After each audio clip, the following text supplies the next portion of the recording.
So we're moving to the next conditions which we'll be talking about. Now this is what is known as adenomyosis. Adenomyosis. So for this adenomyosis,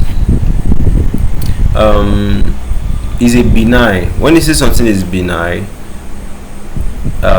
yes, you are having what, something growing there, but it's not like what, a malignant cancer that can spread to other parts of the body. You understand? So basically benign, it's like be at the same locations and all of that, you get. So it's a benign but often painful what, uterine condition. This is where tissues that are similar to the endometrium, alright, so they grow in the muscular wall of the uterus, alright. So tissues, they are like what, endometrium, but they are growing inside the walls of the uterus. So they can grow here. Can you see those black things? So they are growing in wrong places, you know. So the tissues act like the normal endometrial tissues, alright, thickening, breaking down and bleeding during menstrual cycle. So that means such a woman, she's having extra endometrial tissues, so her bleeding during her menstruation will be so much.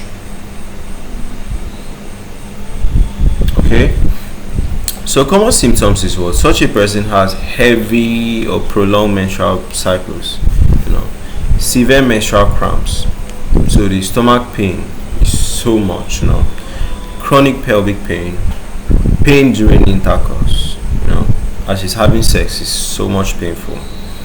There's an enlarged or tender uterus, you know, bloating or pressure in the lower abdomen, infertility or miscarriage, alright, in some cases.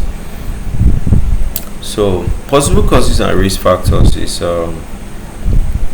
invasive or tissue growth after uterine surgery, alright, developmental origins during fetal growth, you know, inflammation after childbirth. So after childbirth, you are having some complications that are making some tissues become inflamed.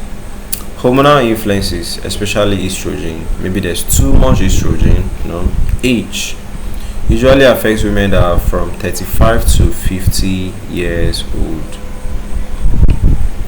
So history of childbirth or uterine surgery, you know. The coexisting conditions, like she has endometriosis already. In endometriosis, you are having endometrial tissues all over, you know. So you can now go, note that the adenomyosis is still endometrial tissues what, inside the muscle wall, you know. So diagnosis is, it can be tricky to diagnose, but you can use pelvic examination to actually what, pick it up, ultrasound or MRI to pick it up in the imaging.